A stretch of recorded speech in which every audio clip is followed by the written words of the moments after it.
Routing बहुत important topic है react का, उसमें किसी को कोई इशू नहीं है। अच्छा, अगर कोई इशू वगैरह हो भी तो सिंपल हमने जो भी किया है ना वो डॉक्यूमेंटेशन से देख के किया है। और इसमें जस्ट मैं रिकैप कर देता हूँ कि नॉर्मली मैंने आपको ये बताया था कि हम दो जगहों पे राउटिंग इंप्लीमेंट कर सकते हैं, लेकिन मेक श्योर करना है कि जहां पे राउटिंग करनी है वहां पे और कोई काम नहीं करना।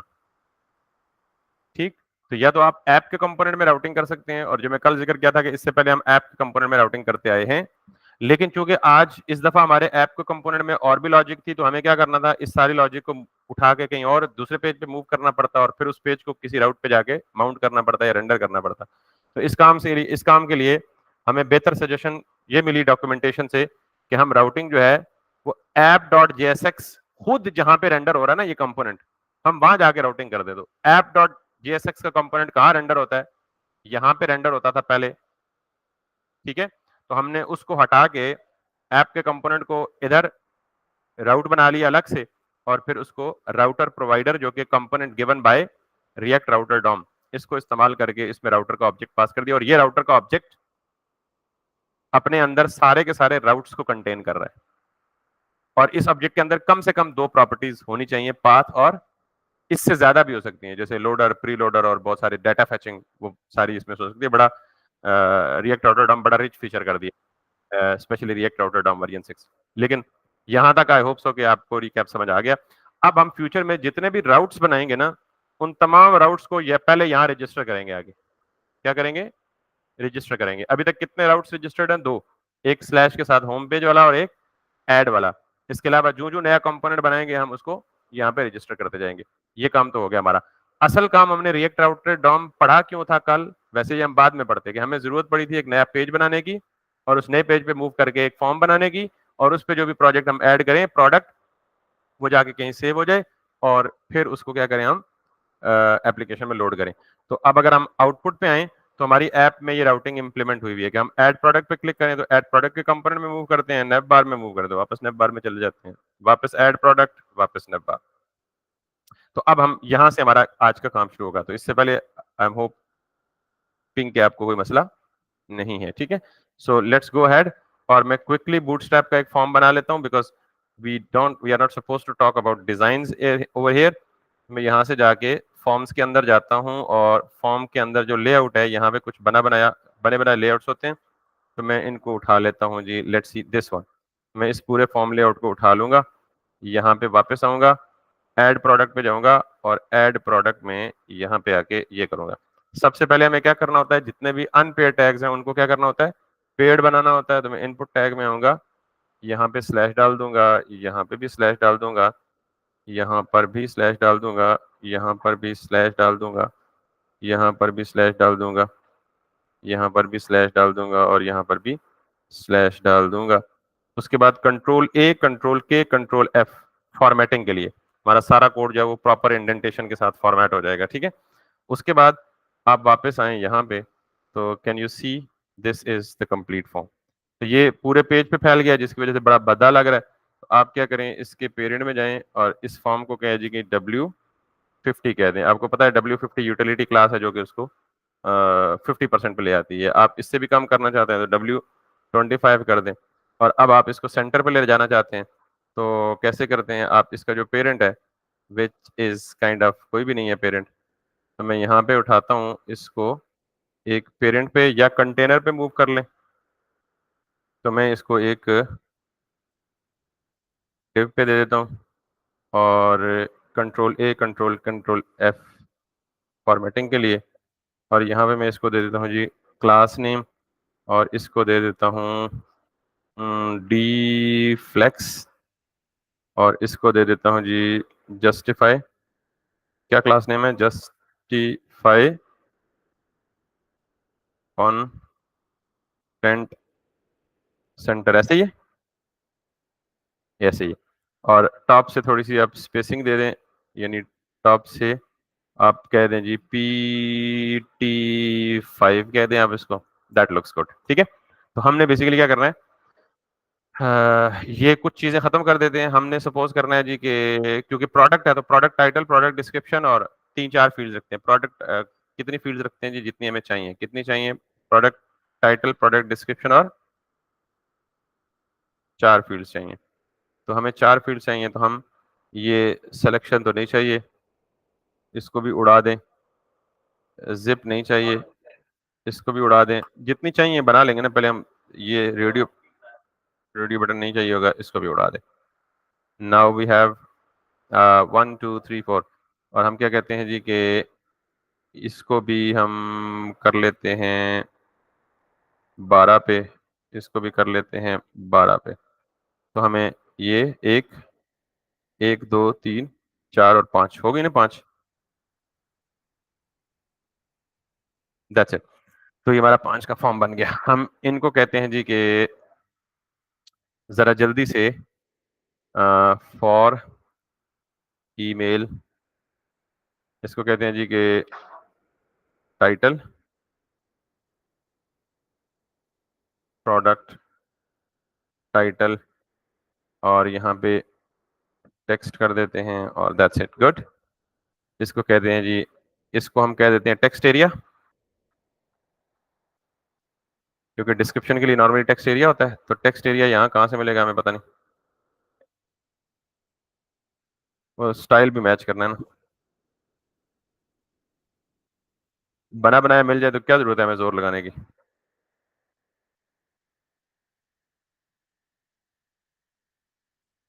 वही किधर, हाँ ये है टेक्स्ट एरिया, ठीक है।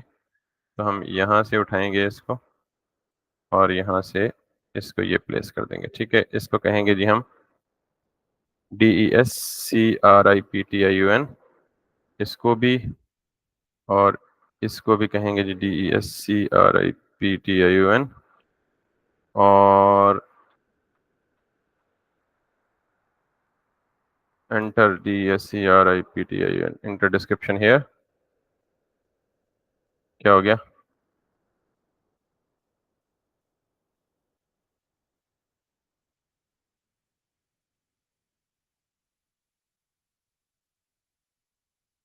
उसके बाद ये हो गया जी हमारा दिस वन, और हम बेसिकली ये प्लेस होल्डर सब में लगा देते हैं।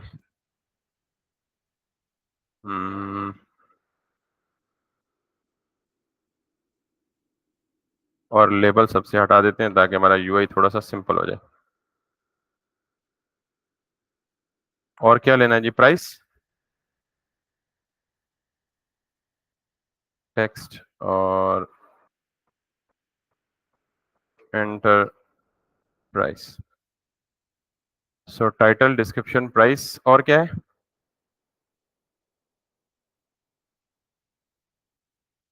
रेटिंग हम नहीं देते ना, एडमिन नहीं देता रेटिंग तो।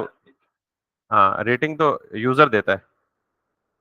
अ, हम ये कर सकते हैं, स्टॉक कर सकते हैं, ठीक है, स्टॉक।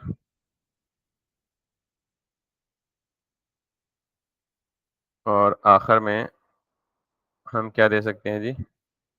डिस्काउंट। यस, अच्छा ये इंपॉर्टेंट है कि डिस्काउंट में परसेंटेज देनी है, तो परसेंटेज जाहिर है यूजर गलत फॉर्मेट में नंबर एंटर कर सकता है। तो हम क्या कह सकते हैं जी कि इसके लिए सिलेक्शन बॉक्स दे सकते हैं। सेलेक्ट क्लास फॉर्म, साथ में यूजर एक्सपीरियंस भी पता लग जाएगा ना आपको इसी बहाने। ऑप्शन, इसको कह दें जी 10, इसको कह दें जी 20, 30, 50। तो इसको कह दें जी 10%। यूजर को परसेंट दिखाएं और बैकएंड पे आप सिर्फ नंबर ले लें। 20%, क्योंकि कैलकुलेशन आपकी 30% और 50%, जितने मर्जी और नंबर भी रख लें आप, ठीक है। आईडी हमें नहीं चाहिए, रिमूव इट। सो ये 10% चाहिए, 20% चाहिए, जितना भी परसेंट चाहिए, ठीक हो गया। और एंड पे कहें जी कि आप ऐड प्रोडक्ट, ऐड प्रोडक्ट, और इसको आप कह दें जी कॉल 12 में, इसको आप कह दें जी कि W100। That's it. यहाँ तक क्लियर है? कोई मसला तो नहीं। अब हमने इसकी स्टेट बनानी है, और आपने इससे पहले जो स्टेट बनाई है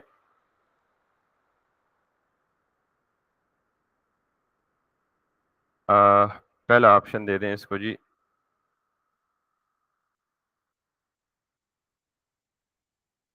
सेलेक्ट डिस्काउंट। ठीक है, तो 1 2 3 4 और 5, तो हमें कितनी स्टेट्स चाहिए? रिकॉर्डिंग स्टार्ट की है हमने? यस, चल रही है। हमें कितनी स्टेट वेरिएबल्स चाहिए? 5। तो सिंपल स्टेट वेरिएबल्स तो हम ये काम कर चुके हैं। आज मैं थोड़ा सा इसको घुमाने लगा हूं ताकि आपको पता चले कि वो 5 स्टेट्स, तो अगर फॉर्म में 20 इनपुट बॉक्सेस हो तो 20 स्टेट्स डिक्लेयर करेंगे, that's an inefficient way probably. ठीक है, तो हम क्या कहेंगे, हम सिंपली एक काम करेंगे कि यहां पे जाएंगे और ये हम रिमूव कर देते हैं because we are no more receiving props.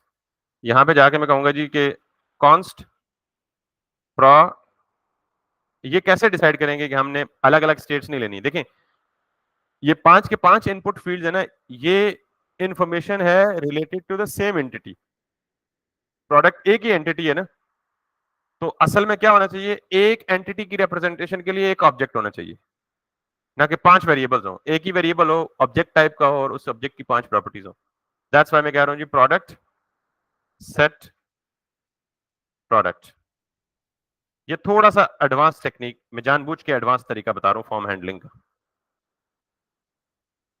Initial state क्या होगी? एक ऑब्जेक्ट। क्या होगी? ऑब्जेक्ट में क्या होगा? टाइटल। इनिशियल डिफॉल्ट वैल्यू क्या होगी टाइटल की? Blank string. दूसरा क्या होगा? डिस्क्रिप्शन। इनिशियल वैल्यू क्या होगी? Blank string. तीसरा क्या होगा?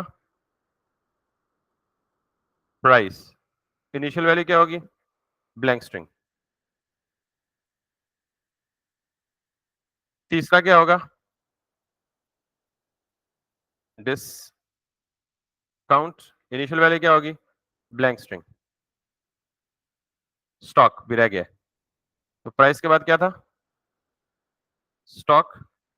Initial value blank. तो इसका मतलब है कि मैं बजाय इसके कि 5 स्टेट वेरिएबल्स डिक्लेयर करता, मैंने एक ही स्टेट वेरिएबल प्रोडक्ट के नाम का डिक्लेयर किया और उसे ऑब्जेक्ट बना के उसके अंदर सारी प्रॉपर्टी सेट कर दी। तो इसका मतलब है कि ये सारी की सारी पीसेस ऑफ इंफॉर्मेशन यूजर से कलेक्ट करेंगे, वो एक ही ऑब्जेक्ट से रिलेटेड होंगी, तो इसलिए बजाय उन्हें अलग अलग स्टेट वेरिएबल में सेव करने के एक ही ऑब्जेक्ट के अंदर सेव किया। यहां तक क्लियर है सबको बात? अब जरा इसको हैंडल करना थोड़ा सा ट्रिकी होगा, लेकिन उसी ट्रिकीनेस में आपकी लर्निंग होगी। और ये कोई नई चीज नहीं होगी, ये वही ऑब्जेक्ट डिस्ट्रक्चरिंग वाला तरीका जो हम पहले पढ़ चुके हैं ना, उसका एक्चुअल प्रैक्टिकल यूज केस यहां आप देखेंगे। ठीक है, रेडी?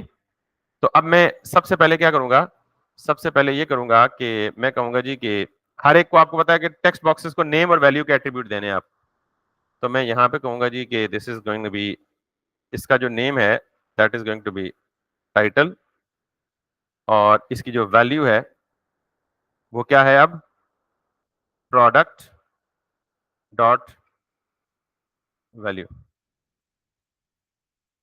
ऐसे ही है ना? अब सिर्फ प्रोडक्ट में तो पूरा ऑब्जेक्ट पड़ा हुआ है, तो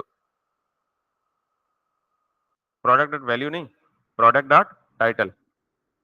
प्रोडक्ट डॉट, क्योंकि टाइटल जो है उसमें क्या आएगा? प्रोडक्ट और उसकी टाइटल की प्रॉपर्टी ना।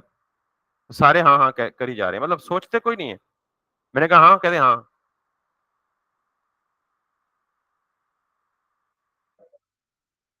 जी, प्रोसेसर आपका बड़ा स्लो हुआ है, इसे थोड़ा सा तेज करने की जरूरत है। डिस्क्रिप्शन वैल्यू में क्या आएगा?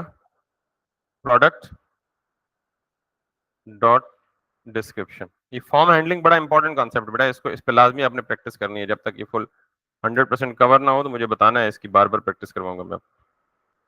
Price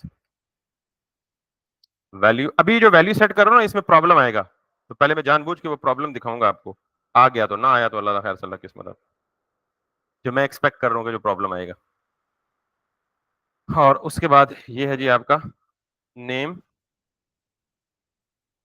stock value equals to product dot stock, और आखिर में नेम इक्वल्स टू डिस्काउंट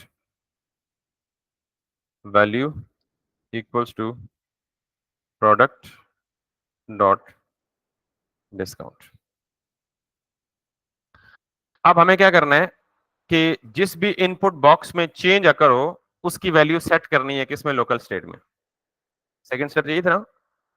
तो जब ये सारी स्टेट्स अलग अलग थी तो बड़ा सिंपल था। क्या कि आप इस पे जाके देखें जी कि पहले इस पे भी, इस पे भी, इस पे भी, इस पे भी और इस पे भी क्या लगा दें, ऑन CHNG चेंज। अब ऑन चेंज में क्या कहेंगे, सेट प्रोडक्ट। अब सेट प्रोडक्ट के तो सबके लिए सेम है, तो यहां मैं क्या करूं, क्योंकि एक ही स्टेट है ना, सेट प्रोडक्ट, ये भी सेट प्रोडक्ट, ये भी सेट प्रोडक्ट, ये भी सेट प्रोडक्ट। तो पहली टेक्स्ट फील्ड के लिए सेट प्रोडक्ट को कैसे करूं यूज, डिक्टेट करें ना, क्या करूं। यानी मैं आपको सिनेरियो बता देता हूं, सबका सामने खोल के रख देता हूं सिनेरियो। ये मेरी इनिशियल स्टेट है और यहां आके मैं इस इनिशियल स्टेट को अपडेट करूंगा सेट प्रोडक्ट के नाम से। तो अंदर क्या लिखूंगे, मेरा सिर्फ टाइटल की प्रॉपर्टी अपडेट हो, बाकी कोई अपडेट। Very good. तो यहां पे मैं लिखूं जी प्रोडक्ट डॉट टाइटल। ठीक है जी, ठीक है फरूख, ठीक है नहीं ठीक, ठीक करो। नहीं मुझसे पूछना, पूछो नहीं ना, मुझे बताओ बेटा। आप मुझे पूछ रहे हो कि करली ब्रैकेट तो नहीं आएंगी। जी बेटा, ठीक है ये या नहीं ठीक, यस या नो पहले बताएं फिर अगला बात करेंगे। आपसे पूछ रहे बेटा, गौर पहले करने का वक्त होता है जब मैं लिख रहा होता हूं, तो आप गौर करें, जब मैं पूछ लूं तो फिर आप गौर से देखना चाहिए। अच्छा हुण दसना पड़ेगा, ठीक है या नहीं है, पहले यस या नो में बताएं। मेरा सवाल यह है कि मैंने प्रोडक्ट की स्टेट को अपडेट करना है हर फील्ड के लिए अलग अलग। मैं पहली फील्ड में आया तो मुझे सिर्फ टाइटल की प्रॉपर्टी को अपडेट करना है। तो फरूख ने बताया जी प्रोडक्ट, सॉरी आपने बताया प्रोडक्ट डॉट टाइटल कर दे, मैंने लिख दिया। अब आपसे पूछ रहा हूँ, उन्होंने ठीक कहा है, अगर ठीक कहा है तो नियत बांध लें पीछे इमाम साहब की, और अगर नहीं ठीक तो आप आगे चले इमाम, उनको पीछे कर लेंगे। ठीक है या नहीं है, है? नहीं है ठीक। आप, ठीक है। अब उन्होंने जान ही छुड़ा दी, तू ठीक कर बेटे, मैं इतनी देर में पीछे से होके आता हूँ। जी हुजूर ठीक है या नहीं है, क्यों, क्यों डिस्ट्रक्शन करेंगे, दैट्स द क्वेश्चन। मतलब मुझे कॉन्सेप्चुअली बताएंगे ये क्यों ठीक नहीं है, और फिर डिक्टेट भी करें करेक्ट करने के लिए। जी बेटा क्या बताना चाह रहे हैं, इवेंट ही है ना, ऑन चेंज तो इवेंट ही है ना। ये आपने कहीं रट्टा लगाया हुआ, कोई रट्टे वाली चीज आपके जहन में आ रही है, ई का जो अभी अभी तक तो कोई ताल्लुक बनता नहीं है। मैं सिर्फ, देखिए बेटा मैं सिर्फ ये पूछ रहा हूं कि एक ऑब्जेक्ट है, उस ऑब्जेक्ट को अपडेट करने का तरीका ठीक है या गलत है। ये ठीक है आपके ख्याल में जी, एक फरोख है जो कह रहा नहीं ठीक, बाकी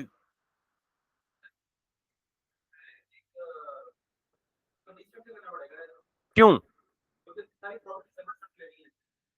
फिर मसला क्या आएगा, म्यूटेशन।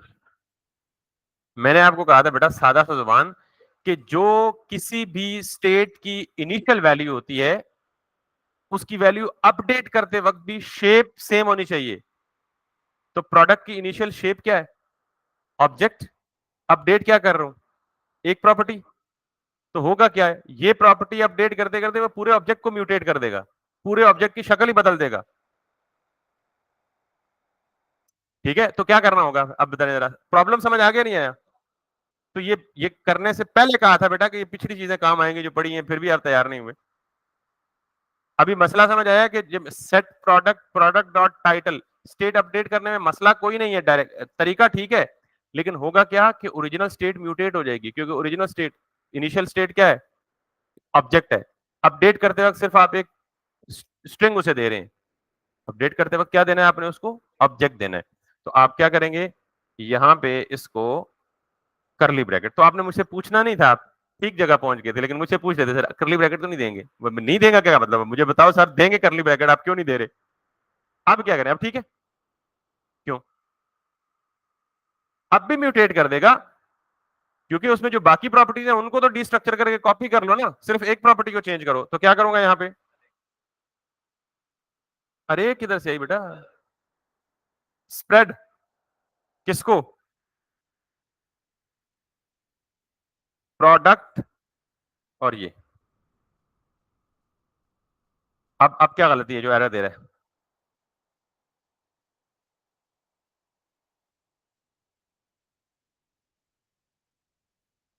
ये लाइन जिसको समझ नहीं आई ना, वो मुर्गा बन जाए वहां पे, और जो क्लेम कर रहा है कि मुझे समझ आ गई है वो मुझे समझाएगा। आ गई आपको, नहीं तो मैं फिर कुर्सी पे मुर्गा बनाऊंगा, अगर क्लेम करके आ गई और फिर जवाब ना दिया सही तो। फरूख साहब,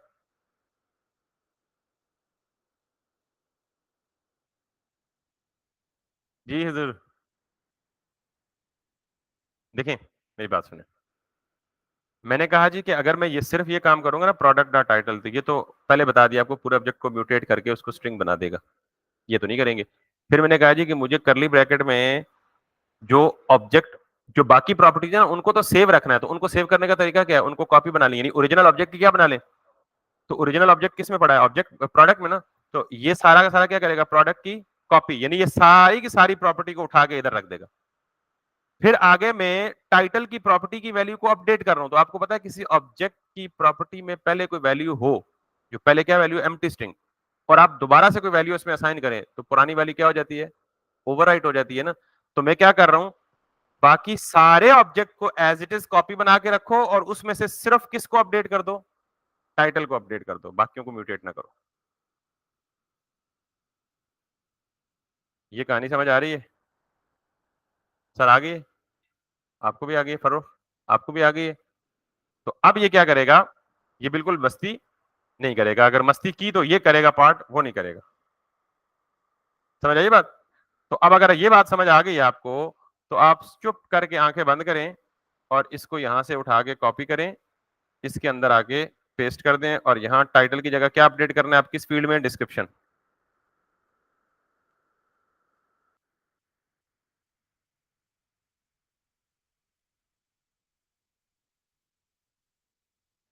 फिर चुप करके आप इस फील्ड को उठाएं और यहां पेस्ट करें, और ये किस फील्ड में, आप तीसरी प्रोबेबली प्राइस।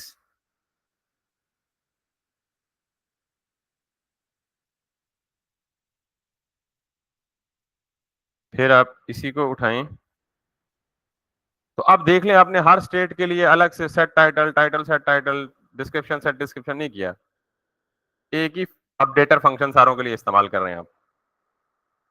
अच्छा ये दूसरी अप्रोच है, इससे भी ज्यादा स्मार्ट अप्रोच है,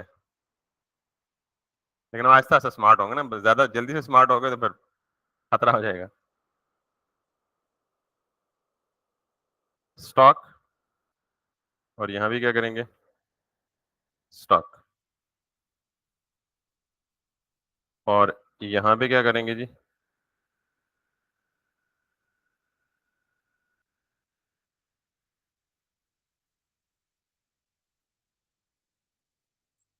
डिस्काउंट, और यहां पे क्या करेंगे जी, डिस्काउंट।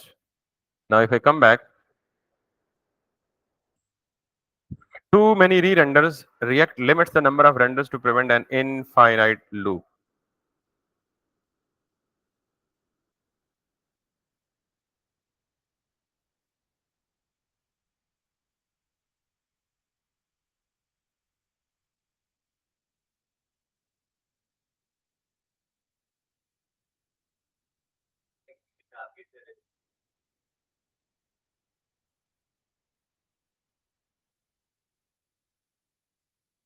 अच्छा, अब इन वाली बात है, सेकंड स्टेप पे जो गलती कर रहे हैं हम, वो क्या कर रहे हैं, मैं उस पे आता हूँ, जरा उसको सीक्वेंस में बताता हूँ। अब हम ये क्या कर रहे हैं, ये करने की कोशिश क्या कर रहे हैं कि हम चाह रहे हैं जी कि सेट प्रोडक्ट यानी ऑन चेंज जब हो तो ऑन चेंज में क्या करो, सेट प्रोडक्ट को कॉल करो और टाइटल की प्रॉपर्टी को अपडेट करके क्या वैल्यू दे दो, प्रोडक्ट डॉट टाइटल। तो भाई प्रोडक्ट डॉट टाइटल तो किसको एक्सेस करेगा, इसी को एक्सेस करेगा। तो ये क्या देगा, दोबारा एम्प्टी स्ट्रिंग। तो एम्प्टी तो पहले से ही है, यानी हम अपडेटेड वैल्यू क्या दे रहे हैं, प्रोडक्ट डॉट। तो प्रोडक्ट डॉट टाइटल कहां से वैल्यू उठाएगा, इनिशियल स्टेट से। तो हमें इनिशियल स्टेट की वैल्यू तो नहीं देनी, हमें कौन सी वैल्यू इस पे अपडेट करनी है, जो यूजर टेक्स्ट बॉक्स में आके एंटर करेगा, जो यूजर टेक्स्ट बॉक्स में आके एंटर करेगा वो कहां से आएगी। उसके लिए जो इन्होंने पॉइंट पहले भी बताया था, शायद हमने नोट नहीं किया या हमने इनको इग्नोर किया। तो ये सारी की सारी सेट प्रोडक्ट कट करें, यहाँ एक कॉल बैक फंक्शन लगाएं, ये लगाएं और इस कॉल बैक में ई रिसीव करें। आपको पता है ना सिंथेटिक इवेंट ऑब्जेक्ट जो हर इवेंट हैंडलर के साथ आपको मिलता है, आप उसे रिसीव करें, चाहिए तो नहीं चाहिए तो छोड़ दें। तो पहले हमने ख्याल ही नहीं किया, अब हमें चाहिए। तो अब मैं क्या करूंगा, ये जो वैल्यू है ना यहां, इसमें क्या दूंगा, E dot target dot value. तो ये क्या करेगा, ऑन चेंज जो करंट आपका ऑब्जेक्ट है, जो सॉरी करंट इनपुट फील्ड है, ई डॉट टारगेट में वो आएगा और डॉट वैल्यू में क्या आएगा, उसके अंदर दी जाने वाली वैल्यू। वो किसको असाइन होगी, टाइटल को। टाइटल किसके अंदर पड़ा हुआ है, स्टेट के अंदर और प्रोडक्ट के अंदर। बात समझ आ रही है सबको। सेम काम आप ये करेंगे यहां पे भी,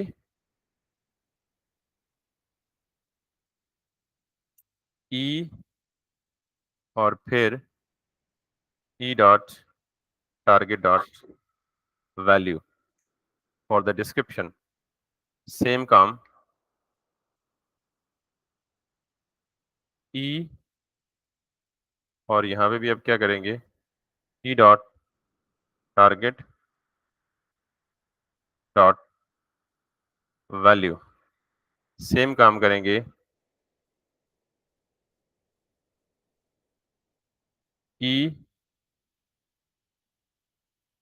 and then e dot target dot value, and similarly e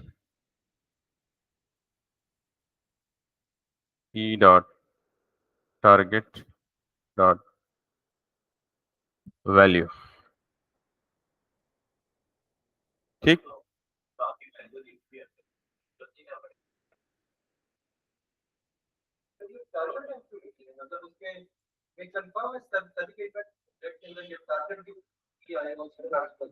मतलब ई डॉट वैल्यू फाइल लिखे तब तो उसकी वैल्यू आ जाएगी। अच्छा, ई डॉट वैल्यू लिखे तो उसकी वैल्यू आ जाएगी, ऐसे ही है।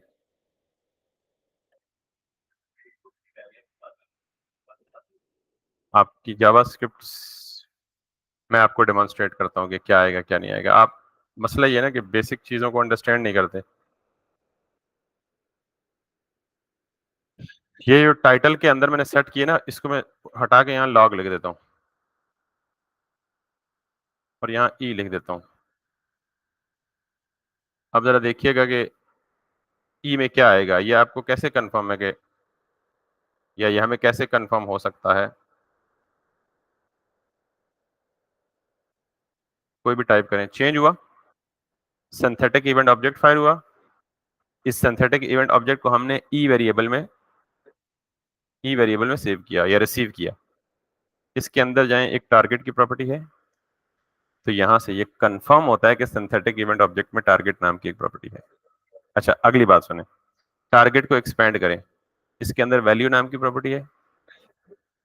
यस, ये तो सिंपल जावास्क्रिप्ट का कॉन्सेप्ट है, इसमें तो रिएक्ट का भी जरूरत नहीं है। यानी अगर हमें करंट एलिमेंट की वैल्यू उठानी है तो उसके लिए ये काम करना है। तो अब मैं यही काम कर रहा हूँ यहाँ पे कि मैं उस सिंथेटिक इवेंट ऑब्जेक्ट को रिसीव कर रहा हूँ, उसके अंदर E dot target dot value, तो ये सब के लिए आएगी।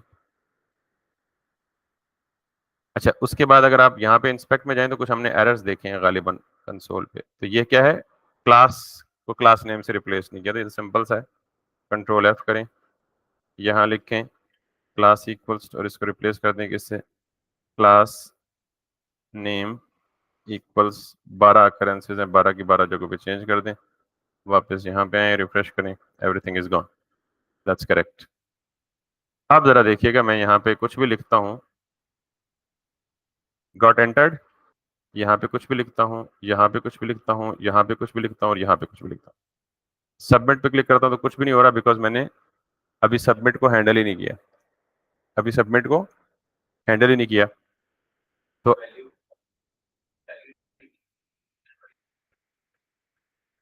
नहीं बेटा, इसकी जरूरत पड़ेगी ना, इसकी जरूरत अगर हम मैं मिटा दूं ना, ये वैल्यू बेसिकली अभी अगर ना भी जरूरत पड़ी ना, तो जब हम नॉर्मली अपडेट वगैरह करते हैं ना, तो उस वक्त जरूरत पड़ती है। यस, अगर अभी नहीं भी लिखते ना, तो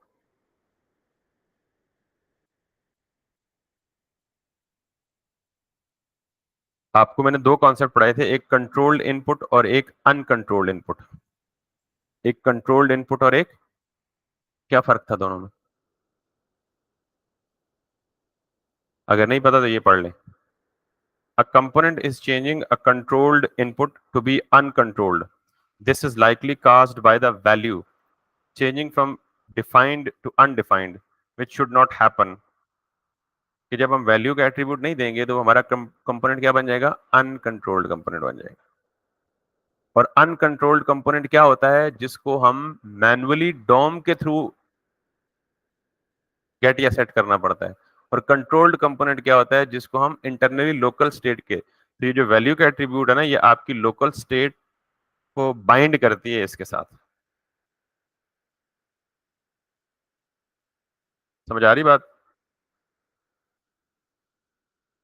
तो अब हमारा वो एरर नहीं आ रहा, कंट्रोल्ड वर्सेस अन। तो अगर आपको वो फॉर्म की क्लास याद हो ना, जिसमें मैंने सिंपल फॉर्म बताया था, तो उसमें एक्सप्लेन किया था कि कंट्रोल्ड कंपोनेंट क्या होता है और अनकंट्रोल्ड कंपोनेंट क्या होता है। यहां तक बात क्लियर हो गई? अब हम करते हैं सबमिट को हैंडल। तो सबमिट के लिए आपको ये पता है कि फॉर्म का डिफॉल्ट बिहेवियर है, जब बटन पे सबमिट पे क्लिक हो तो ये फॉर्म सर्वर पे सबमिट होता है, और अभी हो भी रहा है। अगर आप देखें तो ये जर्क लगेगा इसको। Can you see? तो इसका मतलब है ये फॉर्म कहाँ सबमिट, ये यहाँ देखें, ये फॉर्म कहाँ सबमिट हो रहा है? रिएक्ट में कोई भी रिक्वेस्ट सर्वर पे आपको कोशिश करें कि ना भेजें, तो हम क्या करेंगे, फॉर्म जहां डिफाइन है, इस फॉर्म के साथ ऑन सबमिट, और इसके अंदर एक फंक्शन लिखेंगे यूजर डिफाइंड, HANDLE, कोई भी नाम दे सकते हैं इसको, हैंडल सबमिट। और इस फंक्शन को यहां हम डिक्लेयर डिफाइन करेंगे कॉन्स्ट,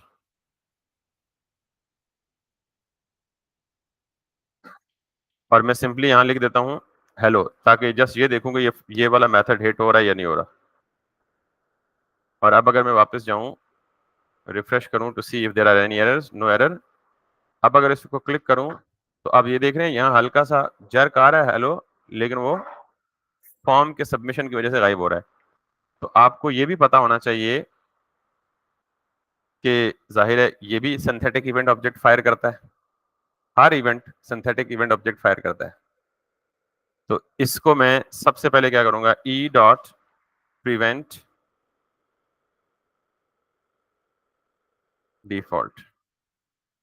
तो ई डॉट प्रिवेंट डिफॉल्ट क्या करेगा, आपके फॉर्म के डिफॉल्ट बिहेवियर को प्रिवेंट कर देगा। फॉर्म का डिफॉल्ट बिहेवियर क्या होता है कि सबमिट के बटन में पूरा फॉर्म सर्वर पे सबमिट हो जाता है। तो ई डॉट प्रिवेंट डिफॉल्ट क्या करता है, उसके डिफॉल्ट बिहेवियर को खत्म कर देता है, प्रिवेंट कर देता है।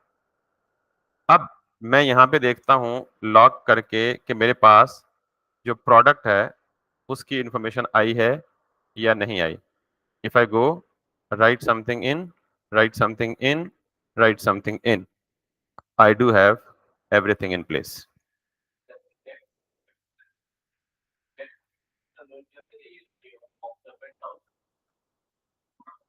क्यों करेगा रिएक्ट? बाज़ औक़ात आपकी ये रिक्वायरमेंट हो भी सकती है कि आप रिएक्ट में फॉर्म सबमिट का बिहेवियर रिटेन रखें। क्यों? आप डेटा अपने सर्वर पे नहीं, किसी दूसरे सर्वर पे पोस्ट करना चाहते हैं जो बाहर का है। कोई एपीआई एंड पॉइंट आपके पास है, या ये मे बी ना केस ट्रू हो, कोई और केस हो सकता है। ठीक है? तो रिएक्ट ने खुद कंट्रोल्ड कंपोनेंट्स का ताल्लुक इनपुट फील्ड से है, ना कि फॉर्म से है। कंट्रोल्ड कंपोनेंट का जो एरर था वो इनपुट बॉक्सेस से है, फॉर्म से नहीं है। अच्छा, कंट्रोल्ड एनवायरनमेंट का तो हमने जिक्र ही नहीं किया ना, हमने कंट्रोल्ड कंपोनेंट का जिक्र किया। हाँ, तो रिएक्ट नहीं करता इसको, खुद से नहीं करता।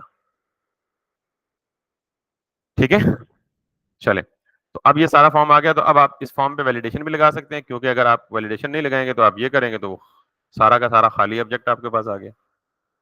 तो आज की क्लास में मेरे ख्याल में इतना ही रखते हैं, सिर्फ ये कि controlled form in React and using the efficient way of maintaining only a single object state for all the possible form fields. कल मैं अगला टॉपिक इसलिए नहीं शुरू करना चाहता कि मैं इसे लोकल स्टोरेज में सेव करूंगा, तो वो लोकल स्टोरेज एक अलग से फिलॉसफी है, पहले वो समझाऊंगा कि लोकल स्टोरेज भला क्या है, वो क्या नहीं है।